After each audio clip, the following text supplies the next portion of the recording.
le bouchon, alors il y a un truc qui est remarquable, c'est que quand le bouchon tombe au fond et que la pierre est souple, les billes sont plus fortes.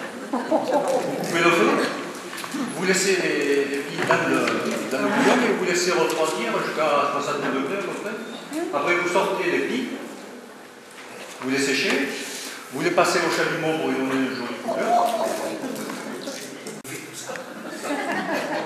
J'ai entrepris une entreprise de vidange inodorante.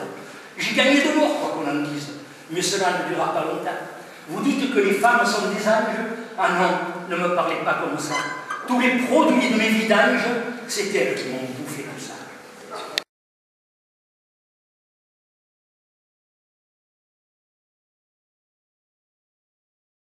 Mais une heure après, il a vu l'homme habillé de noir qui arrivait là au pied du rocher, qui escaladait, qui soulevait des feuilles de saucettes de vigne, qui regardait en dessous, puis il est redescendu. Le grand-père n'a pas trop prêté attention.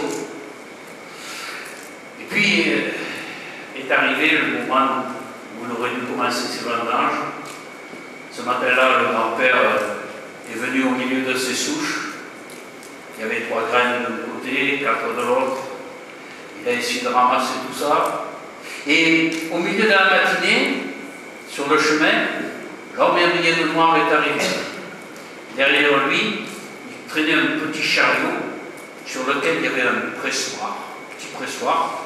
Et derrière, il y avait une autre carriole remplie de compotes. Je n'ai pas besoin d'expliquer ce que sont les compotes. Ça va? Je raconte ça d'un cœur qu'il faut l'expliquer maintenant.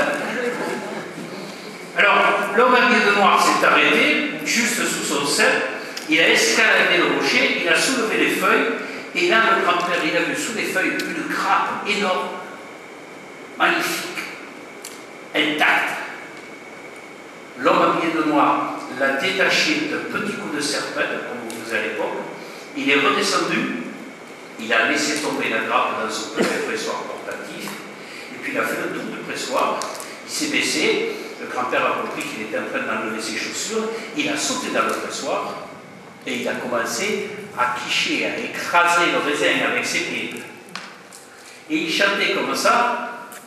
L'autre giorno camminavi, tra la la la la, l'autre giorno camminavi, eri tu sulle passavi d'avant, eri tu sulle passavi d'avant. Et il y avait, à la suite de ça, 7 couplets entiers, chaque fois avec le même refrain.